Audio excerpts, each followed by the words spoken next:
Hey guys, welcome back to my YouTube channel. So this is 2 weeks and 5 days post-op update. I had vertical sleeve gastrectomy on September 12th of this year with Dr. Darren Tischler at Hartford Hospital in Hartford, Connecticut. My highest weight was 333. Day of surgery was 300. And this morning I'm 291. So about 9 pounds or so I've lost. So I had my follow-up with my dietitian yesterday. It went well. It was a very quick appointment. About 10 minutes I was in there. She weighed me, asked me some questions about how I'm feeling, what foods I've had, what I could do next for the next phase. So basically, I feel fine. I feel like I have not even had surgery. If it wasn't for the incisions, I would think that I did not have surgery. I have had a number of different foods, including chicken and hamburger, cheese. I've had broccoli cheddar soup, none of which was pureed. So she seems to think like I do, that it definitely depends on your surgeon and how well of a job he did, whether or not you are having an easy go of it or if you're having a really, really, really tough time. My surgery was only about 45 to 55 minutes long. And that's including them stitching me up, which were dissolvable stitches with like a liquid Band-Aid type stuff, really thick on top. I had 5 incisions, which is normal. 3 of them are so small that I can't even find them anymore. The larger 2, which are right sort of above the belly button, one was kind of black and blue, and that's the one that they pulled the stomach out of, and they send it to pathology, which is a normal thing. When I came out of surgery, other than being in a little pain and tired, I did not have any complications. My throat hurt a lot, which you can go back to the first video I did. That's me fresh in my room and, finally alert after so many hours. So, yeah, I've had absolutely nothing. On day 3, I was able to take huge gulps of water. Sipping, before surgery, I have watched so many YouTube videos and have really heeded the instructions of make sure you're walking, make sure you're sipping, make sure you're doing what the doctor says to do. You'll only be able to sip a little, you may be nauseous, you may be throwing up, all these different things. None of which have happened to me. I had anti-nausea medication in the hospital. I had a patch behind my ear prior to surgery, and they took it off a few hours later. I was sent home with an anti-nausea medication and an anti-acid. The anti-acid I will be on for the first 2 months, which is normal protocol for my surgeon's office. And the anti-nausea medication I went off of on day 3. I was on pain medication, narcotics, until day 5. I had liquid Tylenol in between, but no pain meds after day 6. I actually took the narcotics to my local police department. I have family that work there, are police officers, and they have a narcotics drop box, and I needed to do that just so none of my kids got it or it didn't end up in the wrong hands if, God forbid, I got broken into. The epidemic out there is crazy with pill poppers, but that's a whole separate issue. So I have felt amazing. I have almost my energy back. I've lost 40 pounds total, 42 now, since June. I had lost 33 pounds prior to surgery. I think I lost 10 to 12 on the liquid diet. It was a 10-day liquid diet prior to surgery.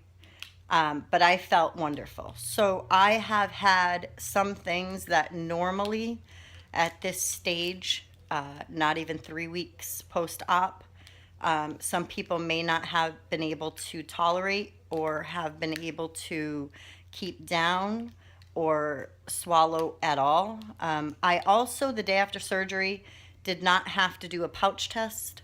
Um, Normally, I have heard that many people go down to the radiology department before even consuming any liquids or popsicles or anything the day after surgery, and that they go down to radiology and make sure that there's no leaks in your pouch. I never had to do that. I asked the nurse, I thought for sure when she told me she had just, she's sending a tray of liquids up and then I could have a popsicle. And I asked her, I thought I was supposed to go to the radiology department, and she looked and she said, nope, your notes say that you do not have to do that. You are fine. So it has to be attributed to the surgeon and what an amazing job he did. And he must have seen in there maybe it was small enough and the staples were perfect, or it passed the test that he does while he's in there. I don't know. But I didn't have to do it, which was crazy. So, whatever. Everything's been great. Okay, so yesterday I was running around, and of course, we don't get hungry anymore. We just really have to remind ourselves to eat. You get kind of a little, I don't know if it would be hunger, but a little pain or something that lets you know that your pouch is empty and you need to eat. So I was running around. I hadn't had any water, anything. So I decided to get some sushi. I got riceless sushi. It just had a rice paper surrounding it. And then I got regular California roll sushi. And so I got home and I tried to have the one that had the rice paper roll, but it had raw vegetables and some carrots, and I was kind of afraid to eat those for some reason. I tried a couple of bites. I don't think the rice paper would have made too much of an issue, but it made me scared for some reason. So I actually ate 3 pieces of normal sushi. I cut it up extremely small, like you would feed a toddler. I chewed it up really, really well. And then I had a little bit of seafood salad that I had purchased at the deli. And it was so soft. I don't know. It was probably just imitation crab meat, but it was very, very soft. And it was delicious. So I had that yesterday for lunch. And then I had 2 pieces of sushi and a little bit more of the seafood salad for dinner. And cheese. I'm cleared for all cheeses. By this weekend, they told me Sunday I could have scrambled eggs, which I've already had scrambled eggs at 2 weeks post-op, but then was told that I probably should not have had that, so I stopped eating them.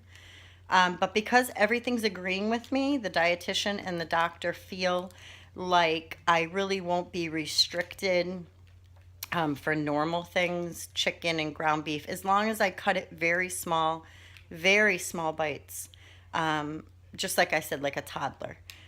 So that's what I'm doing now. I'm definitely not going to be pushing it by having sunflower seeds and nuts and things of that nature. Of course, she did mention to me that by 6 weeks, I could probably start having nuts.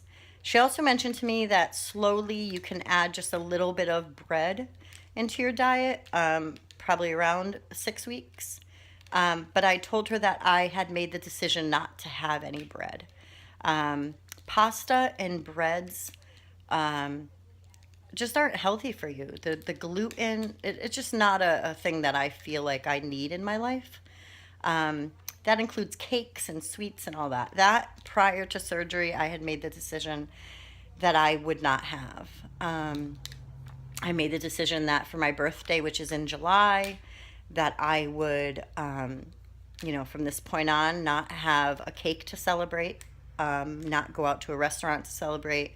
I would go hiking, I would go fishing, I would go horseback riding, I would do something that by this time next year, when my birthday comes around, that I would be able to do those things.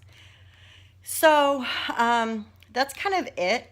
Um, it's kind of weird that I am able to really eat a lot of the things. They also did tell me that this week, so for everybody out there who is about 3 weeks post op, you can start eating the scrambled eggs, and you can also start eating cheeses and shaved meats. So they said definitely if you can shave it down at the deli, tell them that you want it shaved. You could start eating lunch meat for some of that additional protein. So that's it for now. I do feel good. Yeah, I don't know. If you have any questions, post them below. But my doctor and his whole office, I'm so, so excited that God sent me there. I'm so thankful that God really orchestrated this whole thing. I mean, I have a hospital right up the road from me, 7 minutes from here, and it's the largest hospital in New England. And we do brain transplants and face transplants and hand transplants and everything. And that hospital is not a center of excellence according to my insurance. And so I elected to go about 45 minutes from here to Hartford Hospital, to Hartford, Connecticut. And all my appointments, my dietitians, my surgical, my cardiologist, all those were done in Connecticut. Between 40 minutes or 30 minutes to an hour away. I traveled them with happiness in my heart, knowing that God was leading me to a better outcome, and I'm so grateful. So anyhow, guys, that is it. I'm so thankful that I have this opportunity to share my story with people. I definitely can't wait till the weight continues to come off. I'm also going to start back at the gym. Right now, I'm only walking a little bit. I have a very busy lifestyle, running around, chauffeuring kids places, picking them up from school, dropping them off, things like that. During the day, I don't really have too much time to really get outside and walk. But I'm going to start making the time when my husband goes home from work to get to the gym and to do some of the machines I never did before. The elliptical I haven't done for probably 12 years. The treadmill, of course, I'm going to try to get steps in. My goal right now is I'm only getting maybe 3,000 steps a day. That's it. My goal is one day to get 10,000 steps in. So hopefully I can do it. Pray for me. And again, if you have any questions, anything you want me to cover on future videos, yeah, let me know. But for now, thank you guys for watching, and I hope that I find you all well. Thank you.